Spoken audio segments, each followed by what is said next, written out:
കാട്ടാന കൊലപ്പെടുത്തിയ ആദിവാസിയുടെ മൃതദേഹവുമായി പോയ ഫയർഫോഴ്സ് സംഘം ചാലിയാറിൽ ഒഴുക്കിൽപ്പെട്ടു. പിടിവിട്ടൊഴുകിയത് 1.5 മണിക്കൂറോളം. അതിശക്ത കുത്തൊഴുക്കിൽ നിയന്ത്രണം വിട്ട ഡിങ്കി ബോട്ട് ഒടുവിൽ തുരുത്തിൽ അടുപ്പിക്കുകയായിരുന്നു. ദുരന്ത നിവാരണ സേന എത്തിയാണ് രക്ഷപ്പെടുത്തിയത്.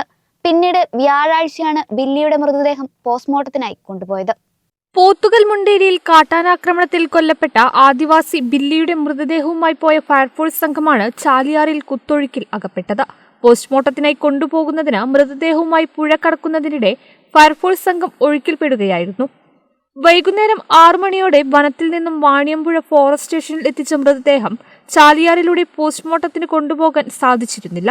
അതിശക്തമായ കുത്തൊഴുക്കിൽ നിയന്ത്രണം വിട്ട് 1.5 കിലോമീറ്റർ ദൂരം ചാലിയാറിലൂടെ ഒഴുകിയ ഡിങ്കി ബോട്ട് മരക്കയം ഭാഗത്ത് തുരുത്തിൽ അടുപ്പിക്കുകയായിരുന്നു.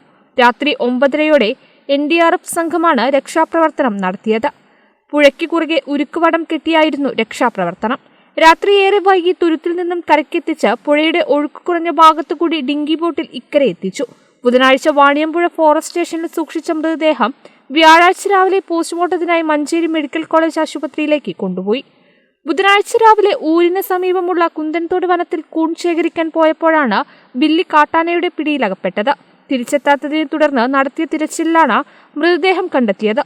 തലയ്ക്കും നട്ടലിനുമാണ് പരിക്കേറ്റിരുന്നത്. ഓണത്തിയാണ് ബില്ലിയുടെ ഭാര്യ. മക്കൾ ബാബു, കുമാർ, സിനി, മിനി, മരുമകൾ ഷീബ. കേരള വിഷൻ, നിലമ്പൂർ.